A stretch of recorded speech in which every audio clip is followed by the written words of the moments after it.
Polynomial.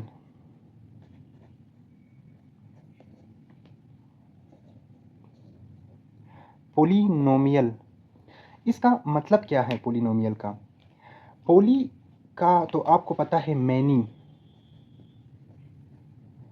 नोमियल mean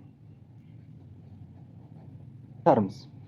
जब किसी algebraic expression में बहुत सारे टर्म्स आए, टर्म्स मैंने आपको बताया था क्या चीज़ है, कि जैसे कि 4x³ या 2x² या इस तरह 5x, जो भी एक सिंगल जो अलजेब्रिक एक्सप्रेशन में एक चीज़ होता है उसको टर्म कहते हैं। अब ज़्यादा टर्म को पोलिनोमियल कहते हैं। पोलिनोमियल का जो फार्मूला है वो है P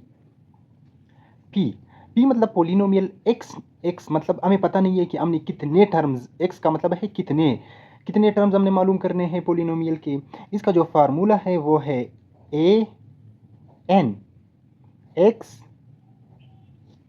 N plus A N minus 1 X N minus 1 plus, इस तरह जब आप आगे जाएंगे A1x प्लस A0। लेकिन एक चीज़ आपने याद रखना है कि यहाँ पर जो AN है वो 0 के बराबर नहीं होगा। अब ये मैं आपको समझाने जा रहा हूँ कि इस फार्मूले का मतलब क्या है। इसमें सबसे पहले जो हमारे पास चीज़ है, ये तो पोलिनोमियल है, यानी एक्स का मतलब हमने कितने टर्म्स मालूम करने हैं, एक टर्म दूसरा तीसरा करते करते कितने टर्म्स मालूम करने हैं ये मैं पता नहीं है। अब ए का क्या मतलब है, एक्स का क्या मतलब है, ये एन का क्या मतलब है, n-1, ये चीज़ का क्या मतलब है। ए हमारे पास यहाँ पर कॉन्स्टेंट्स हैं। हमने बताया था 1 3 2 7, ये 10 कांस्टेंट, वो नंबर जो कि चेंज नहीं हो सकते हैं उसको कांस्टेंट्स कहा जाता है। और दूसरा हमारे पास x जो है, हमने बताया था कि ये वेरिएबल्स है, मतलब ये चेंज हो सकते हैं। यहाँ पर x² कुछ भी आ सकता है, वेरिएबल हैं x³ x², x, ये इस तरह है। अब यहाँ पर n का क्या मतलब है, n का क्या मतलब है, n-1 का क्या मतलब है। n का मतलब है कि जब कोई भी हमने, फॉर एग्जांपल हमने कोई भी एक्सप्रेशन उठाया, यहाँ पर से मैं आपको समझाता हूँ, 4x³ plus 2x² plus 5x plus 7। अब a तो हमारे पास वेरिएबल है, n का मतलब है कौन सा वेरिएबल, कौन सी तादाद में वेरिएबल, किस नंबर का वेरिएबल। जो A0 है इसका मतलब है a के साथ कोई वेरिएबल यानी x नहीं है, A0 इसको कहते हैं। A0 ax और ax² ax³। अब इस एक्सप्रेशन में हमारे पास जो A3 है, A3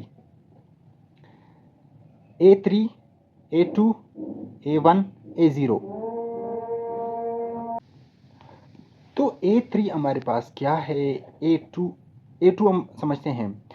यहाँ पर एक चीज़ याद रखिए कि जो n है, n का मतलब है कि कौन सा नंबर का कांस्टेंट, तीसरे नंबर कांस्टेंट, दूसरे नंबर कांस्टेंट, पहले नंबर और 0। A3 के बाद हमारे पास A2 A1 और A0 आता है। इस एक्सप्रेशन में तीसरे नंबर पर जो हमारे पास A है वो हमें पता है कि वो 4 है, दूसरे नंबर पे हमारे पास 2 है, A1 जो है हमारे पास 5 है और A0 हमारे पास 7 है। तो सवाल बनता है कि n का क्या मतलब है। n का मतलब है ये कि अगर हमारे पास जो n है वो 3 के बराबर है, यानी तीसरा कांस्टेंट, तो n-1 is equal to n, अगर हमारे पास 3 है तो n-1 2 है। फिर इस तरह करते करते ये आगे बढ़ता है, n-1 n करते करते आगे ये चीज़ आगे चला जाता है। तो n से मुराद है कि तीसरा, दूसरा, पहला और ज़ीरो नंबर ए हमारे पास कांस्टेंट है। इस फार्मूले से क्या मुराद है? अब इस फार्मूले से मुराद है कि हमारे पास तीसरे नंबर का कांस्टेंट जो है वो 4 है। जो एक्स एन है, एक्स एन का क्या मतलब है? N X cube. जब एन 3 है तो जो दूसरा ये हमारे पास क्या है? 2। एक्स क्या है? एक्स एन माइनस 1, यानी एन अगर हमारे पास 3 था तो ये एन माइनस 1 2 बनता है। और प्लस A1, ए जो है हमारे पास 5 है और एक्स हमारे पास एक्स है, और आखिर में ए हमारे पास 7 है और एक्स ए भी नहीं। Rational expression behave like rational number. सबसे पहले हम समझते हैं कि रेशनल नंबर क्या है। रेशनल नंबर वो नंबर जो कि जिसको हम रेशो में लिख ले। रेशो का मतलब है जैसे कि 3/4, 2/3। इस रेशो में अगर कोई भी नंबर लिखा जाता है तो उसको रेशनल नंबर कहते हैं। तो इसका क्या मतलब है कि जो हमारे पास जो रेशनल एक्सप्रेशन है वो रेशनल नंबर की तरह बिहेव करता है। इसका क्या मतलब है? हम ये चीज़ तो जानते हैं कि जो रेशनल नंबर है उसको हम p/q में लिख सकते हैं, यानी एक वैल्यू दूसरा वैल्यू, जैसे कि 3/4। लेकिन एक चीज़ है यहाँ पे, q जो है, q 0 के बराबर नहीं होगा। क्या मतलब है इसका? इसका मतलब है कि हम इस तरह नहीं लिख सके कि 3/0 या 4/0, क्योंकि अगर हम इस तरह लिखेंगे तो इसका मतलब है इनफाइनाइट वैल्यू जो हम लिख ही नहीं सकते हैं। नीचे वाला जो हिस्सा है 0, वो क्यू वो 0 नहीं हो सकता है। अब अगर हम एक्सप्रेशन लिखते हैं रेशनल तो p/q और x ये हमें पता नहीं कि कितने टर्म्स ऊपर है। x का मतलब है कितने टर्म्स ऊपर है कितने टर्म्स नीचे है, और p/q ये रेशो है। लेकिन एक चीज़ फिर भी याद हमने रखनी है कि q जो x की तादाद है वो 0 के बराबर नहीं हो सकती, यानी बट्टे नीचे हम 0 नहीं लिख सकते। अब कुछ एग्जांपल्स यहाँ पे दी गई हैं, जैसे कि x जमा 3/x²-2। ये p की वैल्यू, ये q की वैल्यू, और x का मतलब है कि कितने टर्म्स हैं। दूसरा 2x² + 3x + 2 बटा xy जमा x। p हमने लिखा एक टर्म, दूसरा, तीसरा, नीचे हमने 2 टर्म्स लिखे, तो p/q, लेकिन q 0 नहीं हो सकता। आप कभी भी नहीं लिख सकते कि 2x² + 3x + 2 over divide by 0। ये वैल्यू भी कुछ ना कुछ होगा। इस जुमले का क्या मतलब है जो हमने अभी पढ़ा, कि हम जो रेशो में कोई भी नंबर लिख सकते हैं, 2/3, 3/4, 5/8, 6/9, इस तरह कर दें। जब रेशो में कोई नंबर लिखा जाता है उसको रेशनल नंबर कहते हैं। हम जब सिंपल रेशनल नंबर लिख सकते हैं तो हम अलजेब्रिक एक्सप्रेशन को भी रेशनल लिख सकते हैं, रेशो की तरह लिख सकते हैं, यानी ऊपर बटा नीचे हम लिख सकते हैं। लेकिन इसमें एक शर्त है कि q हमारे पास 0 नहीं होगा, यानी नीचे बटे के नीचे 0 नहीं होगा। जब अगर वो 0 होगा तो ये सारा इनफाइनाइट वैल्यू, यानी बहुत ज़्यादा वैल्यू बन जाएगा, जो कि पॉसिबल ही नहीं है। आज का जो हमारा नेक्स्ट टॉपिक है छोटा सा, कि रेशनल एक्सप्रेशन एक्सप्रेशन को लोवेस्ट टर्म में किस तरह लिखते हैं? इसका क्या मतलब है? लोवेस्ट टर्म का क्या मतलब है? लोवेस्ट टर्म का मतलब है कोई भी चीज़ जब तक डिवाइड हो रहा हो उसको उतना ही छोटा करो। फॉर एग्जांपल अगर आपके पास 8/32 है, अब आपने इसको लोवेस्ट फॉर्म में लिखना है। आपने इसको फॉर एग्जांपल 4 से डिवाइड करना है 2, और इसको अगर हम 4 से सॉरी इसको 8 यानी 2/8, 2 1 ज़ा 2, 2 4 ज़ा 8, इस चीज़ को कहते हैं लोवेस्ट फॉर्म। जब कोई चीज़ हम जिसको जितना छोटा कर ले लोवेस्ट टर्म में, एक्सप्रेशन में चूंकि हमारे पास वैल्यूज़ नहीं बल्कि टर्म्स आती है। टर्म्स का मतलब हमने समझाया था कि क्या चीज़ है। जब कोई चीज़ जब तक कट रहा हो उसको उतना ही काटो जब तक वो छोटा ना बन जाए।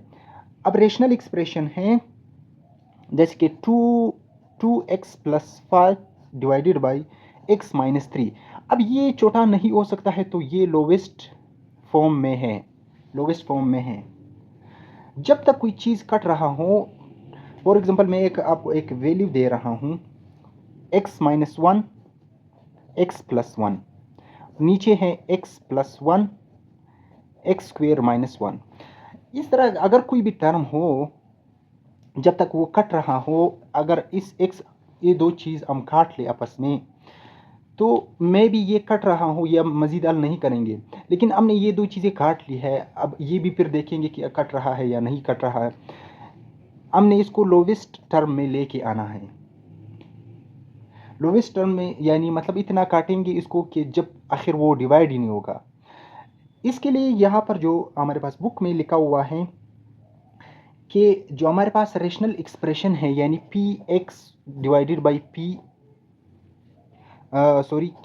qx, इसको इतना काटो कि ये आखिर डिवाइड ही ना हो सके।